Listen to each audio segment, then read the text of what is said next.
नाज़रीन, एक जो बड़ी अहम उम्मीद थी और जिस पे हम देख रहे हैं कि बहुत गुफ्तगू और ले दे कल से हो रही है कि जब ये ईरान वाला कॉरिडोर खुल चुका है तो इस पे क्यों वो कह रहे हैं, जब ये सोच रहे हैं क्या बात है, रास्ते में IPPs आ गए हैं, क्या मामला है?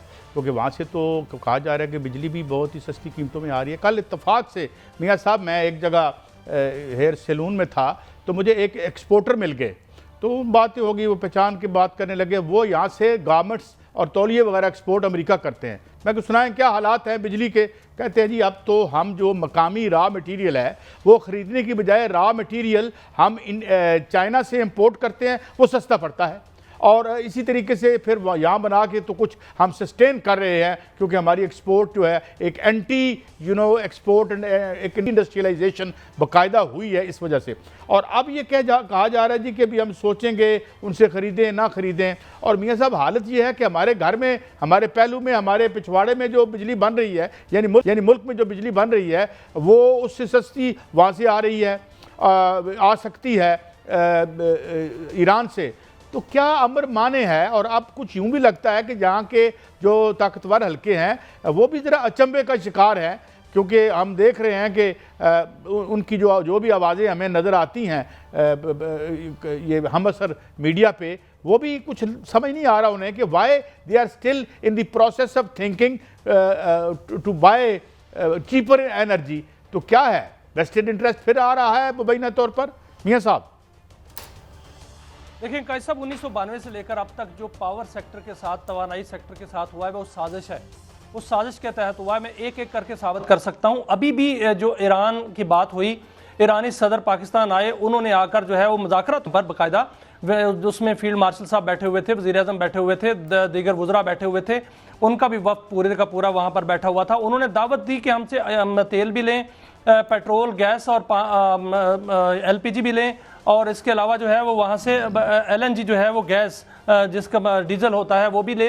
ये तमाम तवानाई जो है सस्ते दामों ली जा सकती है। उन्होंने बकाया तौर पर दावत दी और ये भी कहा कि जो बाकी तजारत है उसको भी बढ़ाया जाए, मंडियों को बढ़ाया जाए, बार्टर सिस्टम को बढ़ाया जाए, बार्टर ट्रेड जो है वो उसको आगे बढ़ाया जाए। लेकिन यहाँ पर जो है वो बात जो है वो गौर खोज पर हो रही है। कहीं से बात ये आ रही है ऑयल रिफाइनरीज की जानिब से कि उनका जो ईरानी तेल है, क्रूड ऑयल है, वो फर्नेस ऑयल ज़्यादा पैदा करता है। यहाँ पर जो है ऑयल जो है वो हमारी रिफाइनरियाँ उसको रिफाइन नहीं कर सकती। कहीं से ये बात आ रही है कि उनकी फिनिशिंग प्रोडक्ट जो है वो हमारे गाड़ियों के काबिल नहीं है। हालांकि हमारी गाड़ियाँ जो है कहाँ यहाँ बनती हैं कि उस काबिल हो, वो हमारी गाड़ियाँ तो बाहर से आती हैं। क्या चाइना में ये तेल जो है वो इस्तेमाल नहीं होता?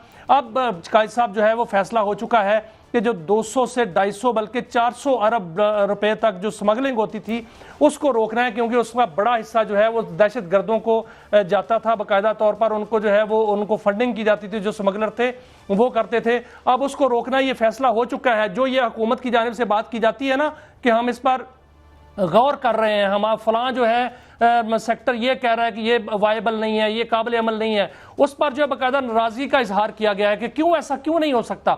वहां से पेट्रोल आ सकता है, वहां से गैस भी आ सकती है, LPG आ सकती है। LPG इस वक्त 300 रुपए फी kg से ज्यादा जो है वो ब्लैक में बिक रही है। वो क्यों ना वहां से लाकर जो है 100 रुपए फी किलोग्राम बेची जाए, वहां से पेट्रोल जो है वो लाके बेचा जाए। पाकिस्तान की 70 लाख टन सालाना जो है डिमांड है, वहां से हमारी डिमांड जो है वो आधी पूरी हो सकती है। हम ठीक है सऊदी अरब से भी हम ऑयल जो है वहां से खरीदते हैं, UAE से भी ऑयल खरीदते हैं। हमारा 18 से 20 बल्कि इससे 22 अरब डॉलर का जो है वो दरामदी बिल है। क्या ये आधा हो जाए तो तकलीफ है? वाकयातन कायद साहब ये जो माफिया है जिसको ऑयल माफिया कहते हैं ये नहीं होने दे रहा। लेकिन सर एक मिनट, सिर्फ एक मिनट, फैसला ये हो चुका है कि वहां से सस्ती बिजली भी ली जाएगी, 100 मेगावाट ली जा रही है, 400 मेगावाट मजीद ली जाएगी, वहां से LPG भी ली जाएगी, वहां से गैस भी ली जाएगी और पेट्रोल और डीजल भी लिया जाएगा। एक खबर और है मियाँ साहब, और ये ऑडिटर जनरल ऑफ पाकिस्तान की खबर है कि प्लानिंग फेलियर जो है उनकी वजह से 3.9 ट्रिलियन, अब ये अंदाज़ा लगा लें, ये कोई तकरीबन स्लाइटली लेस दैन 4000 अरब रुपया बनता है। इसकी फेलियर ऑफ प्लानिंग है। तो अब हमारे पास एक प्लानिंग मिनिस्ट्री भी है। मैंने इत्तफाक से देखा और वहाँ बड़े बड़े माशाल्लाह उलमा और फजला जो हैं वहाँ पे तैनात हैं, और 26 in excess of 26 billion rupees का इस साल बजट जो एलोकेट हुआ इस बजट में।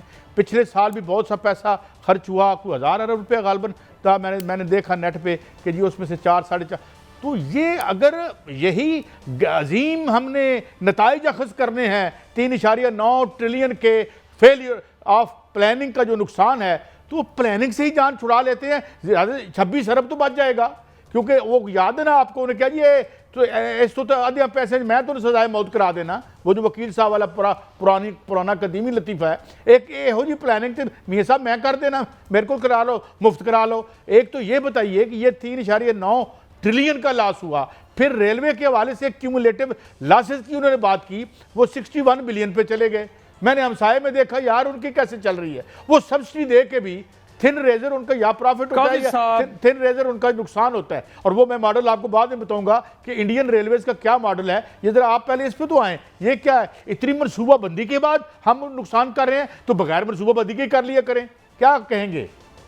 कायद साहब देखें, अगर आपको प्लानिंग का कहा जाए तो आप बेहतरीन प्लानिंग कर देंगे, लेकिन इंप्लीमेंटेशन पे जब आएगा तो साजिश हो जाएगी। 2002 से मैं इसको जो है मॉनिटर कर रहा हूं, पानी के जो शोबा है इस पर बाकायदा तौर पर साजिश की गई है। जिस तरह जो तवानाई के हवाले से साजिश की गई है, आईपीपीज की जो साजिश है, आईपीपीज माफिया मैं उसको कहता हूं, उन्होंने साजिश की है। 2002 की पावर पॉलिसी उठाकर देखें, नीलम जेलम उसमें था, दासू उसमें था, उसमें बूंजी भी था, उसमें जो खान ख्वाड़ भी था, उसमें जनाब प्रोजेक्ट भी था, उसमें जो है वो दयामर बादशाह भी था। लेकिन क्या हुआ, नीलम जेलम 2008 में 84 अरब रुपए की लागत से शुरू होता है, 507 अरब रुपए की लागत में मुकम्मल होता है, 2022 में वो बंद हो जाता है और उसके बाद आज तक 27 करोड़ रुपया पर डे का नुकसान हो रहा है। इसमें टोटल नुकसान जो हुआ है सिर्फ नीलम जेलम में वो 793 अरब रुपए का हुआ है कायद साहब, और बिजली हमें नहीं मिली। जो दासू प्रोजेक्ट है उसकी कास्ट जो है वो 2 गुना बढ़ गई है। दयामर बादशाह डैम अगर टाइम पे बन जाता 2002 की पावर पॉलिसी के तहत, तो वो कितने में बनना था, 894 अरब रुपए में, 4500 मेगावाट की हमें जो है वो बिजली फराहम होनी थी। और अब क्या हुआ है, अब 3200 अरब रुपए में वो बनेगा, 3000 अरब रुपए में वो अब जो है वो तामीर होगा, और वो तामीर भी 2032 में होगा। ये मामला है यहाँ पर। और ये बकायदा एक और बताऊं, 7100 मेगावाट का बूंजी प्रोजेक्ट सर, 7100 मेगावाट जो कि बिजली सिर्फ पैसों में बनती है, वो उसको इसलिए स्क्रैप कर दिया गया, खत्म कर दिया गया कि अगर वो बन गया तो APPs का जवाब मिलेगा। लेकिन अब ये फैसला सर किया गया है, सर अब ये फैसला किया गया है कि अब ना सिर्फ नीलम जेलम जो है वो दोबारा बनेगा, उसकी इंक्वायरी भी होगी, उसके जिम्मेदारों को सजा भी बनेगी मिलेगी, और दासू जो है वो बनने वाला है 2027 में मुकम्मल होगा, 2032 में होगा, लेकिन होगा मुकम्मल। और बूंजी प्रोजेक्ट भी मुकम्मल किया जाएगा। 20,000 मेगावाट की जो पन बिजली है वो सिस्टम में आएगी सर।